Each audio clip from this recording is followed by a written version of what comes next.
कराची का बिजनेस तबाह हो गया है। कराची की जो सनतकार हैं वो इस सिस्टम को पैसा दिए बगैर सांस नहीं ले सकते। तंग आ गए हैं कराची के सादिर और सनतकार बिजनेसमैन भी शहरियों के साथ साथ। अभी पिछले दिनों chief of army staff general Asim Munir साहब कराची आए। कराची के ताजिर सनतकार सारे बिजनेसमैन, उन्होंने दुहाइयां दी आर्मी चीफ के सामने कि भाई ये कराची का खुदा के लिए आप सब कुछ कर रहे हैं, पूरे मुल्क को आप चला रहे हैं, मुल्क के तमाम इदारे चला रहे हैं, तो खुदारा इसके लिए भी कुछ कीजिए।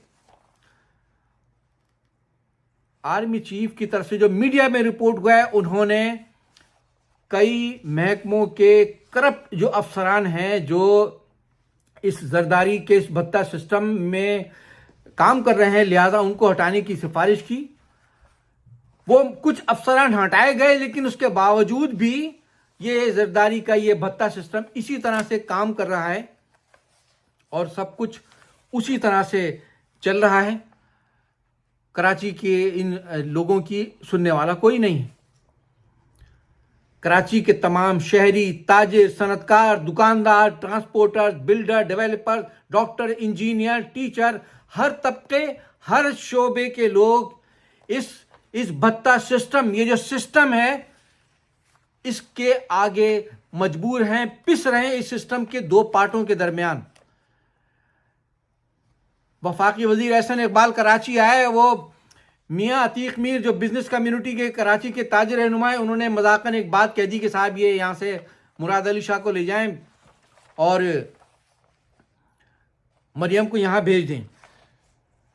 तो उनको धमकियाँ आ गई और उन बेचारों को अपना बयान वापस लेना पड़ा, इसलिए कि कोई भी इस सिस्टम के खिलाफ आवाज़ बुलंद करता है, उसकी आवाज़ बंद कर दी जाती है। मियाँ अतीक ने बोला, अतीक मीर ने, उनको धमकी आ गई।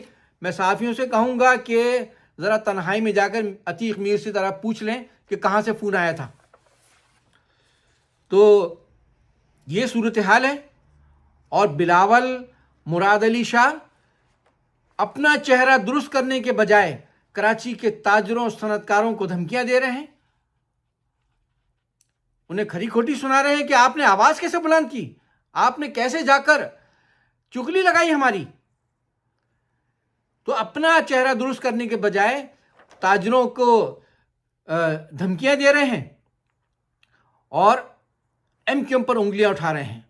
शर्म आनी चाहिए बिलावल, शर्म आनी चाहिए मुराद अली शाह आपको।